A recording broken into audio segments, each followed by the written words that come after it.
Майкл Уэстон, успешный предприниматель из Остина, штат Техас, неспешно шел к своему белому седану, припаркованному у обочины рядом с офисом. День клонился к закату, на стеклянных фасадах зданий играли отблески оранжевого солнца.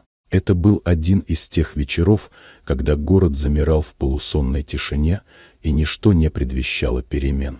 Жизнь Майкла была выстроена до мелочей: бизнес, сделки, краткие встречи с сыном после развода и одиночные вечера в большом доме. День за днем он шел к новым вершинам, но с каждым шагом чувствовал внутри что-то пусто. Он почти уже сел за руль, когда с тротуара раздался крик. Маленький мальчик лет 7 выбежал на проезжую часть и отчаянно махал руками. Лицо его было серьезным, в глазах страх. Майкл остановился. Мальчик подбежал, показал рукой под капот машины.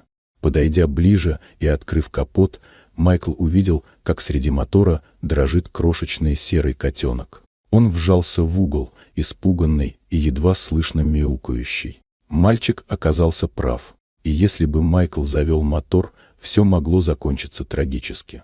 Он аккуратно достал котенка, чувствуя, как в груди сжалось что-то забытое. Ребенок остался рядом, молча глядя на него.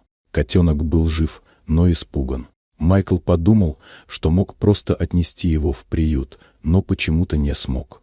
Он посмотрел на мальчика, серьезного, ответственного, будто не по годам взрослого. И в этот момент понял, возможно, важнейшие решения в жизни приходят не в конференц-залах, а на тихих улицах, где один детский голос может изменить все. С тех пор котенок жил у Майкла. Мальчик приходил каждый день кормить, играть, просто быть рядом. Имени у котенка не было, но имя мальчика он запомнил сразу — Лиам. Теперь Майкл улыбался чаще. Его дом перестал быть просто зданием.